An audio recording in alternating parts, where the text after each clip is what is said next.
Ola e benvidos á sexta edición do Tico Diario, un informativo diferente con protagonistas que vos resultaron familiares.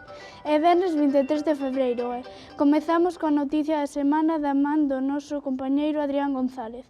Bos días, Adrián, que nos traes hoxe? Bos días, Claudia, pois verás, hoxe comezamos este informativo falando dunha das tradicións máis singulares de Galicia. Referímonos á queimada das fachas de Castelo, no concello de Taboada. A ti que elaborou un documental sobre esta festa, que se estreou nun acto cos veciños desta parroquia. Tradición, emoción, simbolismo. Falamos da queima das fachas de Castelo, en Taboada. Para nós é a festa máis importante da parroquia, para nós é o máis bonito, o mellor, ou algo que non podemos perder, algo que todos os veciños facemos con moita ilusión. Unha tradición da que agora poden desfrutar todo o ano gracias ao primeiro documental que recolle esta celebración e que está realizado pola Fundación TIC, unha testemuña que foi presentada esta fin de semana ante os seus protagonistas. Para nós isto é unha costumbre de toda a vida, xa dos abuelos e de todo, e isto para min é encantado, senón non iría a traballar a buscar por o monte adiante os agucios. Un momento de volver ás raíces, de encontrarte cos veciños de sempre, de colaborar todos, estar xuntos, non sei, o espírito das festas. Para min significa todo, para min é o día máis bonito de todo o ano que temos neste pueblo. É dicir, fago con toda a ilusión, axudo todo no que podo e paso moi ben ademais, encontro-me moi a gusto. Unha narración que acompaña aos veciños nos preparativos da queima das fachas. Este vídeo vai permitir que moita xente conozca a festa, que moita xente conozca todo o proceso, que moita xente veña a Castelo e veña a conocer Lugo. Sirva tamén de incentivo para que a xente se sinta orgullosa, se intensifique ese orgullo de pertenencia a un lugar, a unhas determinadas costumbres e a unha cultura.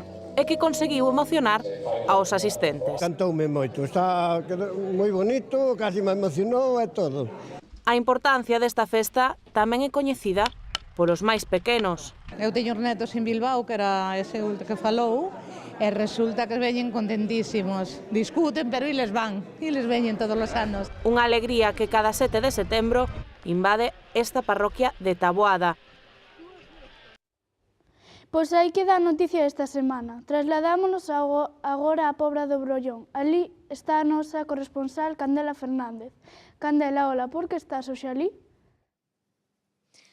Ola a todos e todas, pois veredes, atópame no concello da Proba do Brollón, en concreto no lugar de Salcedo. Aquí tamén se celebra todos os luns de Entroido unha tradición ancestral. O oso sai do seu acubillo para percorrer a parroquia de Salcedo, pero o mellor é que esteades atentos e seguinte vídeo para que vexades que o que fai.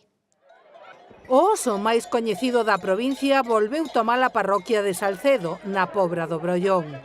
O oso de Salcedo é unha das figuras máis chamativas do noso Entroido. Cada luz de Entroido, o oso esperta do letargo e faise dono da parroquia. Non deixa títere con cabeza.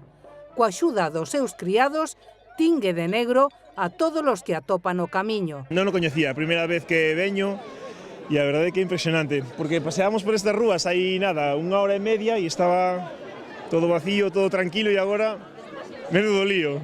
Veciños. Se trata de escabullirse del oso. No, a la primera, porque el problema que tenemos aquí es que somos muy poquitos y entonces con que nos conocen van a por nosotros, aunque intentemos pasar desapercibidos. Forasteiros. Sí, supoño que os baños estos para piel teñen que ser bo, me imagino que sí. Sí, no, moi ben, porque ademais ves que non é unha cousa masificada, que é unha cousa, bueno, que se entre 4 veciños, ben, moi cómodo. Probablemente repetirei, ademais o tempo acompañou porque alá chovía como que anda por cava, pero ben. Ninguén escapa das gadoupas do oso. Os máis afortunados só levan a marca na cara, outros tamén na barriga. Para min hoxe é a primeira vez que me tiñen a barriga, iso quere decir fertilidade nas mulleres, e agora pintan ya todo o mundo, pero antes só lle pintaban a barriga ás mulleres. Esta bella tradición ten fortes raigames en Salcedo e non vai esmorecer porque os pequenos da parroquia xa teñen a lección aprendida. Antes da chegada do oso, tamén percorre Salcedo este osiño e os seus pequenos criados. Que boa noticia e que bons entroidos temos. Sigamos con o noso informativo. Chegamos agora a Tigo en Quisa.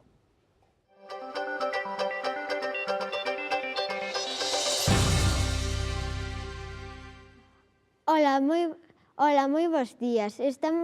Estou aquí rodeado de rapaces e rapazas o que imos te preguntar cales son as súas afeccións favoritas. Ola, como te chamas? Eu chámome Lorena. Cal é a túa afección favorita? A miña afición favorita é o baloncesto. Poderíamosme explicar por qué? Porque é un xogo en equipo e a verdade é que dáseme moi ben. Moi ben, vamos a seguir preguntando a máis rapaces. Ola, como te chamas? Ola, chámome Claudia. Cal é a túa afección favorita? A gimnasia rítmica. Poderíasme decir por qué? Porque encántame o deporte. Moi ben, seguimos. Como te chamas? Rubén. Cal é a túa afección favorita? El fútbol. Por qué? Porque desde pequeniño me gustou moito o fútbol e, bueno. Seguimos. Ola, como te chamas? Ola, chámome Claudia. Cal é a túa afección favorita? Pois a miña afición favorita é a gimnasia rítmica. E por qué? Pois porque eu levo a practicando desde pequechiña, desde os 4 anos, e pois agora sigo nun conxunto e tamén se me dá bastante ben.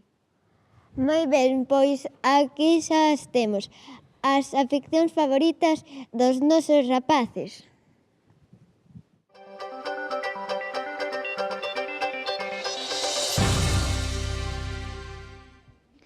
Ata aquí a actualidade. Así despedimos hoxe este Tico Diario. Moitas grazas aos participantes do CPR Nosa Señora da Asunción de Sarria pola súa colaboración, así como a todos os que fixeron posible facer este programa. Imos agora coa información do tempo.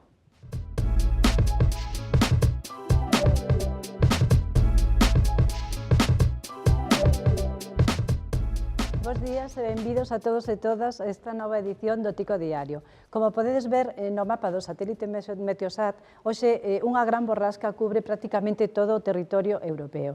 Sen embargo, se nos aproximamos ao noso país e concretamente en Galiza, podemos ver que a situación vai cambiar moito e que o sol vai estar presente durante toda a xornada, excepto na provincia de Lugo. Na provincia de Lugo e concretamente máis cara ao sur, en Sarria, saímos con sol, pero probablemente cando cheguemos as precipitacións xa apareceran. O pronóstico di que nos vindeiros días pode nevar, e a boa noticia é que se neva durante toda a fin de semana, o luns non haberá colexio. Isto foi todo, moitas grazas e pasade unha boa xornada.